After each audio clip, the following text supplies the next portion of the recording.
সকলকে নমস্কার জানিয়ে তোমাদের কাছাকাছি আরেকটি ব্লগে সবাইকে স্বাগত জানাই। আজ বানাবো শশার শুক্তো। প্রথমে মটর ডাল 4-5 ঘন্টা আগে ভিজিয়ে রেখেছিলাম, তারপর মিহি করে পেস্ট করে নিয়েছি। ডালের মধ্যে মিশিয়েছি নুন, মিষ্টি আর আদা বাটা। ডালটা ভালো করে ফেটিয়ে নিয়েছি। আঁচে কড়া বসিয়ে তেল দেব। তেলে ধোঁয়া উঠলে ডালের বড়াগুলো লাল লাল করে ভেজে রেখে দেব।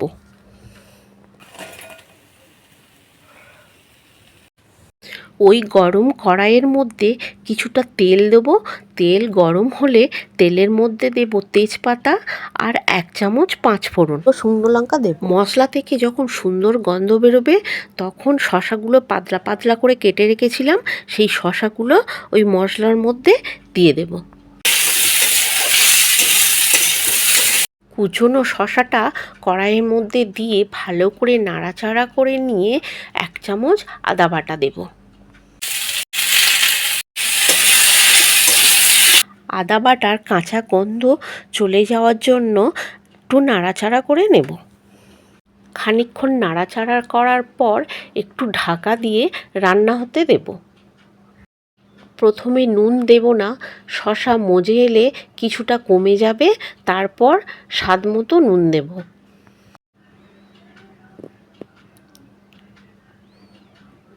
শশা সিদ্ধ হওয়ার জন্য আঁচ কমিয়ে দিয়ে ঢাকা দিয়ে রান্না হতে দেব।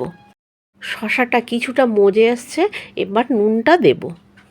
নুন দেওয়ার পর শশাটা আরও মজে কমে যাবে, সেই মতো নুন দিতে হবে, কম করে নুনটা দিতে হবে। নুন দেওয়ার ফলে শশা থেকে জল বেরোবে, সেই জলে শশাটা আরও বেশি ভালো করে সিদ্ধ হবে। 1 চামচ সর্ষে বেটে রেখেছিলাম, সেই সর্ষেটা দিয়ে দিলাম।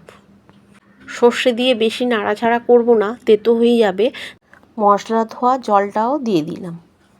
লো ফ্লেমে ঢাকা দিয়ে রাখবো। একটা বাটিতে 200 মতো দুধ নেব। দুধের মধ্যে 2 চামচ ময়দা দেব। খুব ভালো করে দুধের সঙ্গে ময়দাটা মিশিয়ে নেব।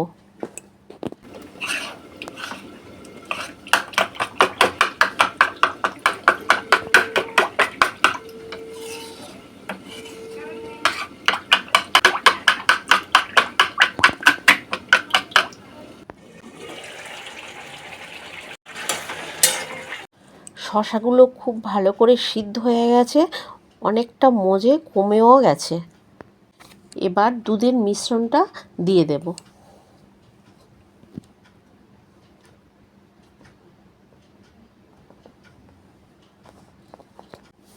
খুব ভালো করে নাড়াচাড়া করে নিয়ে বড়াগুলো দিয়ে দেব।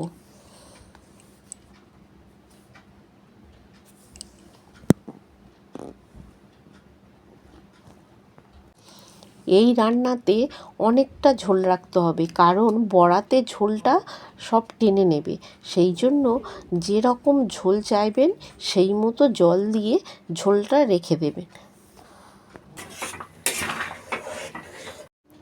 বড়াগুলো দিয়ে মিনিট 2-এর মতো ঢাকা দিয়ে ফুটিয়ে নেব, বড়ার মধ্যে ঝোল ঢোকার জন্য।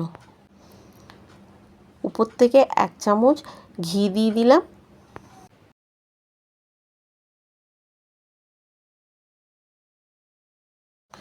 এই রান্নাটা গরমের দিনে অতি তৃপ্তিদায়ক খাবার।